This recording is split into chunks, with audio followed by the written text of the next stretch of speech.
Then Hilary Swank, who I've always admired but never worked with. Huge demand on her. Physically. Yeah, I think so. I mean, you knew she could act, but you got to figure out whether. I knew that, and there was always a question in my mind as to whether she would be able to really put forth for this kind of thing, or any actress. It's a tremendous job because you have to really dedicate yourself to it. You always hear stories about people training for physical roles, but they go in and they run around the block and say I'm trained up.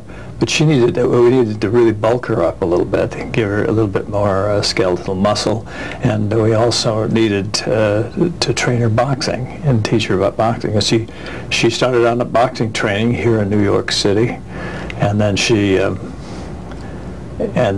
I brought her out west, and she trained a little bit out there, and she started training with a fellow named Grant Roberts, who was a weightlifter, and put her on a diet and had her do all this lifting, and she put on 18, 19 pounds. And that pro could go. And she did. And a fellow named Don Framilton and Don Dinkins were boxing trainers out there, and they taught her how to punch with leverage, and it was great. It's great to watch her because it's great to see somebody that enthusiastic and who could sustain it for a period of three to 4 months without giving up 4 hours a day. You were thrilled by her performance. Yeah, I was. I think she. I love the work ethic. I love the fact that it's kind of like, it's a performance that's.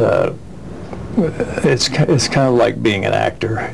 You have to really dedicate yourself to it or not do it at all. If you're going, you can't just flirt around with it. And she dedicated herself